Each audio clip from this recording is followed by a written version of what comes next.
Videonya jangan cuma dilihat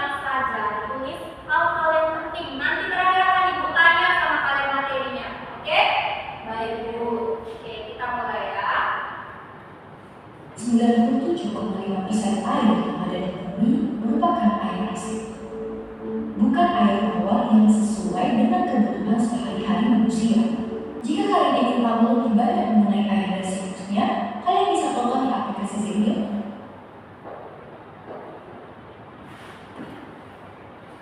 Oke, baik. Tadi kan Ibu sudah menampilkan video tentang siklus hidrologi. Nah, jadi kita masuk dulu hidrosfer. Kenapa kita masuk dulu hidrosfer? Ibu akan jelaskan. Nah, jadi hidrosfer ini adalah berasal dari kata Yunani, yaitu hidro dan sphere. Hidro artinya air dan juga sphere yang artinya lapisan. Jadi secara sederhananya hidrosfer itu adalah lapisan air yang ada di bumi, baik itu yang ada di permukaan ataupun yang ada di bawah permukaan atau disebut dengan air tanah. Nah, jadi bedanya hidrosfer sama hidrologi itu apa, Ibu? Jadi hidrosfer dan hidrologi itu berbeda ya. Hidrosfer itu adalah lapisan air di bumi, sementara hidrologi ilmu yang mempelajari tentang lapisan air di bumi. Nah, dari video yang sudah Ibu tampilkan tadi, ada yang ingin ditanyakan? Saya Bu. Baik, silakan saudara Dewi. Saya mau tanya Bu, kan di bumi itu banyak airnya. Terus kan manusia kan banyak juga di bumi kan Bu. Jadi kenapa Bu air itu nggak pernah habis? Padahal kan yang gunakan itu kan banyak. Oke, baik, terima kasih ya. Pertanyaannya, nah jadi kenapa Ibu air di bumi itu tidak pernah habis padahal digunakan oleh banyak orang? Ya karena tadi ada yang namanya siklus hidrologi. Jadi air yang kita gunakan setiap hari, entah itu untuk minum, untuk makan, untuk mandi, keperluan sehari-hari, itu tidak langsung hilang, tetapi dia akan kembali menguap ke atmosfer, kemudian dia akan berubah menjadi awan, setelah itu akan turun yang namanya presipitasi atau hujan. Jadi dia dari atmosfer kemudian turun ke bumi, kita gunakan, terjadi penguapan, dia naik kembali ke atmosfer, kemudian turun lagi ke bumi dalam bentuk hujan, seperti itu. Jadi siklus itu artinya rangkaian pergerakan air dan tidak pernah terputus, seperti itu. Nah, kita masuk lagi tentang jenis dan siklus air. Ada yang tahu ada berapa jenis siklus air? 3 Ibu. Oke, baik, saudari Wida. Coba sebutkan aja dulu siklusnya apa saja. Siklus pendek, sedang panjang, Ibu. Oke, baik sekali ya. Applause dulu, kasih tepuk tangan dulu.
kemudian dia akan masuk ke laut. Ke yang infiltrasi ini tadi juga tidak terserap hanya ke dalam tanah, tetapi juga akan di dalam tanah ini ada yang namanya saluran-saluran air yang mana dia akan menuju juga ke laut seperti itu. Jadi bisa dibayangkan ya, siklus hidrologi itu dia berputar: evaporasi, kondensasi, akselerasi, presipitasi, infiltrasi, runoff, kembali ke laut, terjadi lagi prosesnya seperti itu. Oke, paham?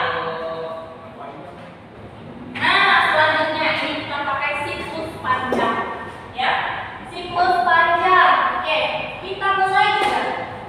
Hampir sama, hanya perbedaannya sedikit saja, nanti dijelaskan ya. Evaporasi.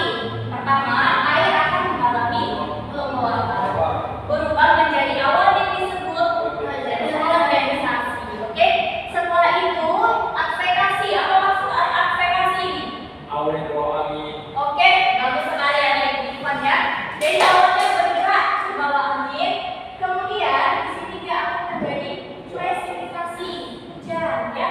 Ada yang runoff dan juga ada perlokasi. Kemudian ada juga yang menjadi infiltrasi. Runoff tadi sudah dijelaskan dia air limpasan ya.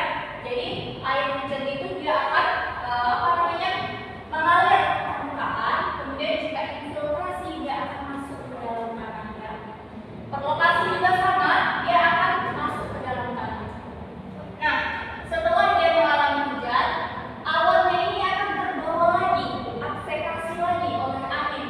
Kemudian dia turunlah hujan salju. Kenapa bisa hujan salju itu? Karena suhu di sini itu sangat dingin. Jadi bentuk hujan yang turun itu bukan bentuk air lagi, tapi dalam bentuk salju. Kemudian setelah dalam bentuk salju, apa yang terjadi Ibu? Salju-salju di sini akan mencair, sebagian akan mencair, kemudian dia akan turun ke bawah sampai akhirnya ke lautan. Atau bisa juga terjadi proses sublimasi. Sublimasi itu apa Ibu? Jadi proses sublimasi terjadi ketika benda padat tidak melalui proses pencairan dulu. Dia langsung menguap.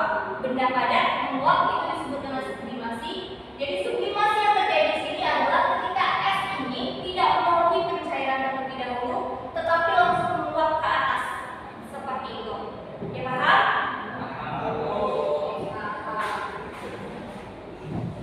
Nah, ini tadi yang sudah dijelaskan ya. Ini ada siklus pendek, sedang, dan juga siklus panjang. Jadi bedanya apa? Anak-anak Ibu ada yang bisa menganalisis. Jadi bedanya apa sih tiga ini?